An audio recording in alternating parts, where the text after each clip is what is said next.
Hi you guys, this is Nicole from My Carolina Garden. I garden in Zone 8B in southeastern North Carolina. After I posted my last video, which was basically about the lusciousness of my backyard garden and kind of how amazingly things have grown from spring to summer, I got so many wonderful comments and great feedback from people, compliments and just things that lifted me right up. I appreciate that so much. Besides all of that wonderful feedback, I also got a lot of questions about plant care and how I take care of my plants, specifically my watering routine, my fertilizing routine. A lot of people were quite interested to find out how my banana trees are so huge, or my elephant ears, or things like that. So I thought it was important to go over how I take care of my gardens here, and maybe that can be helpful to you in your garden. So before we get into the specifics of how I water and fertilize and my soil and all of that, let's just take note to the fact that yes, I do garden in Zone 8B in coastal North Carolina, but that does not tell the full picture of my garden environment. Of course it doesn't, right? Growing zone is important to know what temperatures your plants can tolerate, what types of things you're able to grow based on that temperature zone, but it is not the whole picture. So let's get into all of my gardening environment. So let's talk about soil, let's talk about water, let's talk about the sun and see what we can learn, and hopefully I can pass along some great growing tips for you. As we are talking about plant care tips, I want to invite you to also follow me on Instagram, My Carolina Garden on Instagram, because I will often just post little gardening tips, tricks, things that are happening with the plants right there that don't make it into a YouTube video. So if you could do that, My Carolina Garden, awesome. So the first thing I want to get specific about is my exact location in the world. So I say southeastern North Carolina, I am literally on the coast at the bottom of North Carolina, very close to South Carolina. What this means, not only am I in a warm climate where my ground does not freeze, but my soil is sandy here. Now that doesn't mean that my soil looks like the sandy beaches, and when I dig into the ground I'm just going to find a whole bunch of sand like that.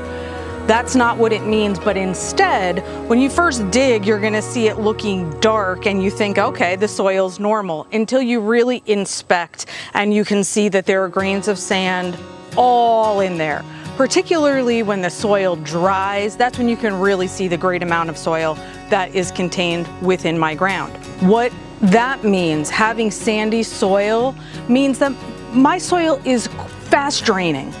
It is usually a great thing. A lot of the plants that I have do like great draining soil, but it also means that the water leaves fairly quickly, right?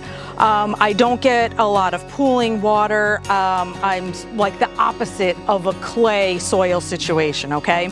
So that is something that we have to note, because everybody's soil is going to be a little bit different. So I'm in a warm area with sandy soil. Those are the first two things to mention. The amount of light that each of us gets in our garden is something else that is hugely important. I personally have full sun gardens on my entire property. When I first bought this property nearly a decade ago now, it was literally clear cut. It was a new construction home, and the developer decided it was easiest to build this neighborhood by cutting down all the trees. Now that was heartbreaking as someone who's a plant and tree lover, nature lover, but we made the choice to buy this house anyway and figured we would just plant our own trees. There were a lot of other benefits to this area and locale. So we went ahead, got this property, and basically this has been a work in progress for all of these years. I have planted a lot of my own trees. I have added different building structures like my privacy screens that we're trying to add some shade into our garden that way. But you know, you have to have patience as a gardener, and it all comes together little by little. So full sun gardens on this entire property. That is the third thing that I really want to note before I jump into how I take care of all of my luscious plants. So the first thing I want to jump into is fertilizing. These are my fertilization practices, and we have to understand, of course, that everybody needs to assess their own plants on their own property to get a good feel for what your plants need. Keeping all of the parameters that I kind of laid out, my location, the temperatures, the amount of sun that I get, and my sandy soil, this is how I go about gardening and planting and caring for all of my lovelies. So the first thing I do in the spring is I use a granulated fertilizer that I spread throughout my entire garden. Now this is, like I said, grains, you can hear them. I use gloved hands and kind of just sprinkle this fertilizer through every single flower bed that I have, under my trees, all of it. Okay, so that's something I do every spring. This is like the stinky kind of fertilizer. Then my trees, I will also do the fertilizer spikes that are created especially for the type of tree that I have. In particular, when I talk about like my Leland cypress row, that is a beautiful privacy screen to the back of my property, or my arborvitae trees, same deal, both evergreens. I get the evergreen fertilizer spikes, which I use on my trees in the spring and in the fall. So those are two things starting from spring. Then after that, I like to use a water-soluble fertilizer, and I do that throughout the entire growing season. So for me, in my sandy soil where the water wants to just drain away, I want to make sure my plants are being fed properly and watered properly. So using something like this, which this is Miracle Grow. Use whatever brand you feel comfortable with. I am not being sponsored by Miracle Grow. This is just my choice. I buy something like this that contains 4 of these baggies inside of here. Now these baggies can be used to fill or use some of this to put into a watering can. That is definitely something that I do, or I use this in my hose feeder. So my hose feeder just looks like this. A whole bag of this can go in here, and then you start to water. Easy peasy, right? Now, am I one of those people who has a very strict schedule for exactly when I fertilize? No, that is just me in general. I like to do things based on how my plants look. Are they looking a little sad or wimpy? That type of thing. Do I feel like they need a little extra boost or not?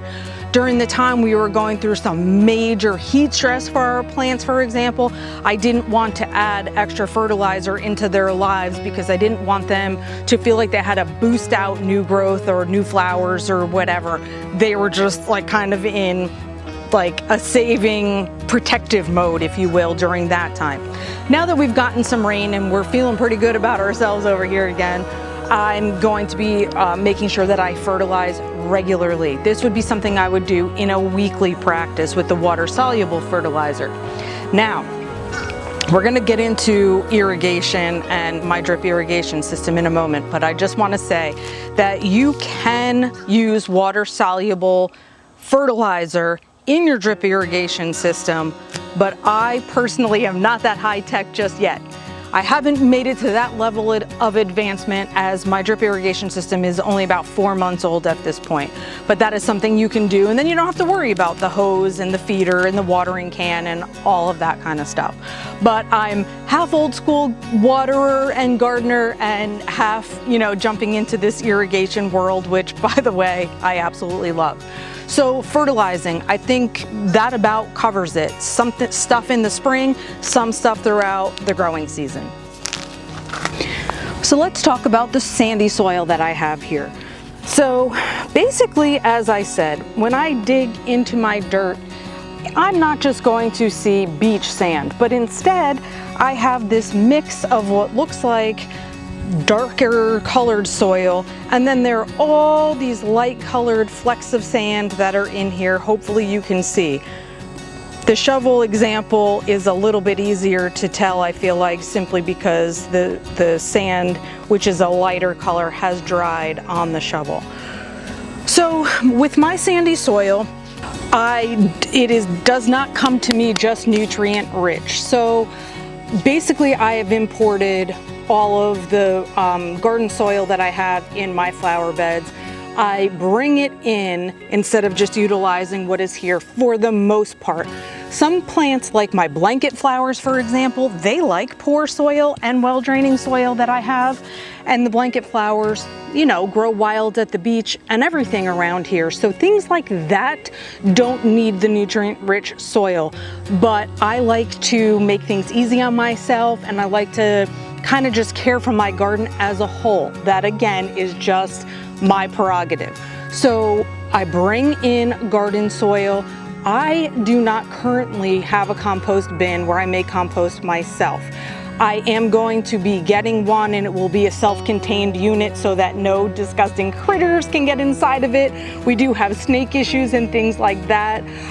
Where I live here, we are at sea level, and thinking about like a nice heavy rain and what kind of critters that brings around, and then thinking about compost kind of makes me crazy. So I will be getting a self-contained unit for that so I can compost on my own. But for right now, I do bring in compost and the soil.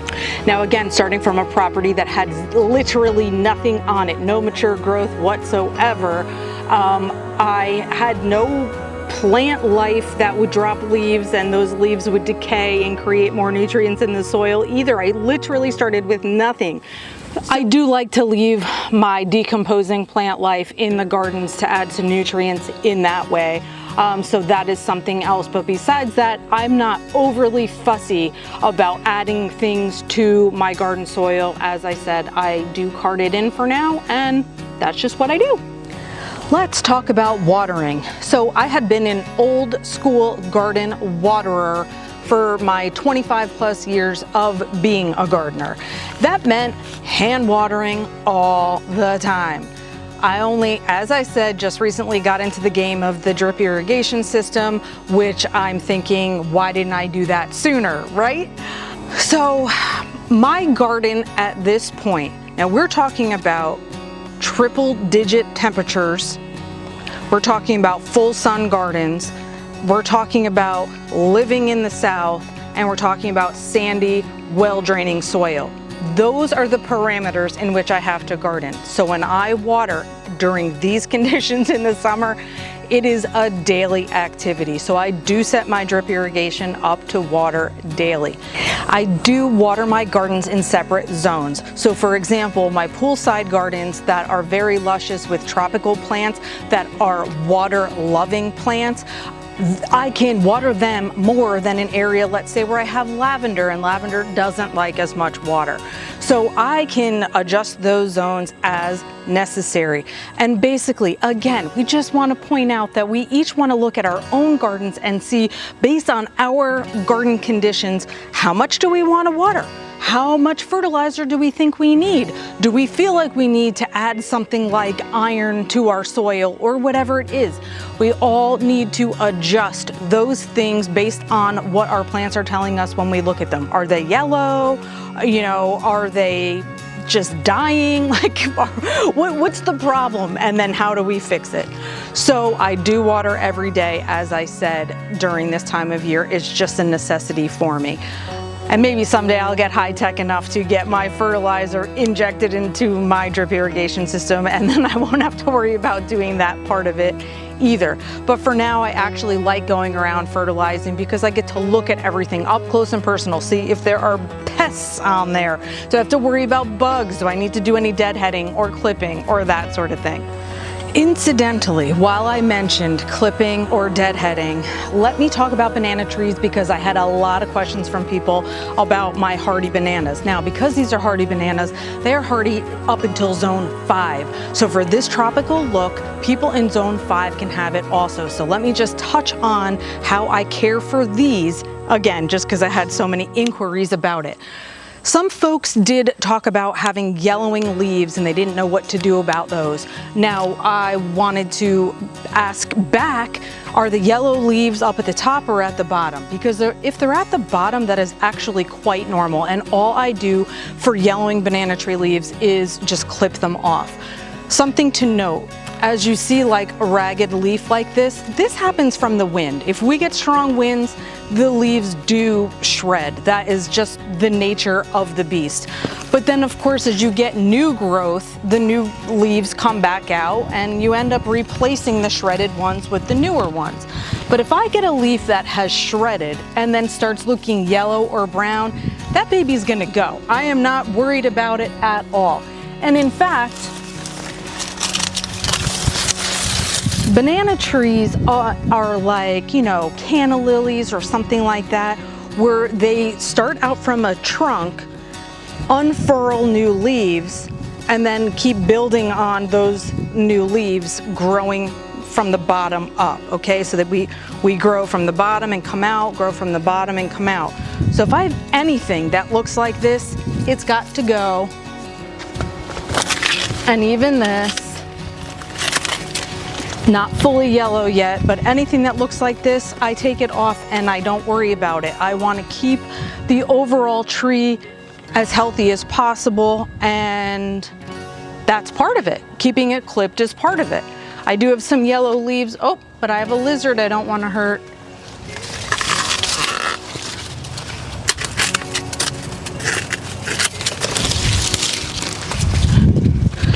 So when you're saying to me that your leaves are turning yellow at the bottom and it's just something like this, it's very normal and not anything to worry about at all.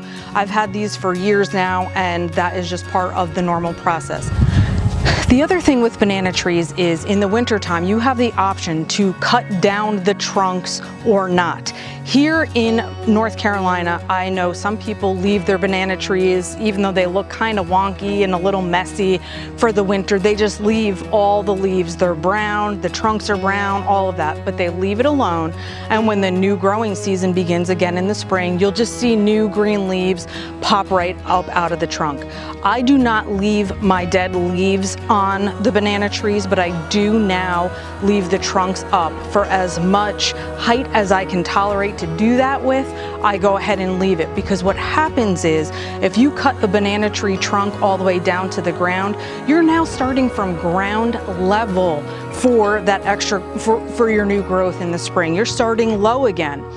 Whereas if you leave the trunk up, let's say 4 feet, yeah, it doesn't look that great in the winter, but now you've already started with 4 feet worth of height and the new growth pops out of the top of that. So I think that's worth it, just a little extra tip to not take your banana tree trunks all the way down to the ground in the winter.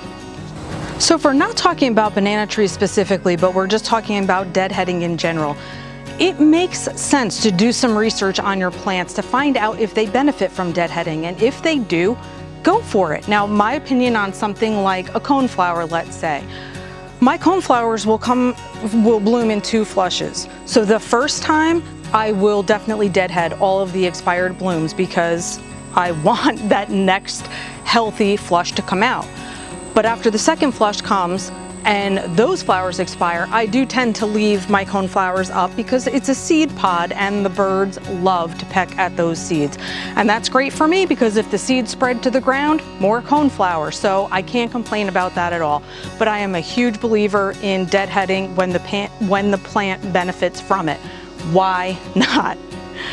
I think we covered the main topics for today. So it was watering, it was our light requirements, it was our soil, and it was our fertilization. So hopefully what I've shared with you is helpful. And again, keeping in mind everyone's garden is different, my way is not the only way, etc. So definitely take a look at your plants and see if they seem to be lacking something. My guidelines are not going to necessarily fit your guidelines if you don't have all the things that I have. I thank you so much for watching, and again, as I said, the delightful comments are so sweet and just make me feel great, so definitely keep them coming. And until next time, happy planting.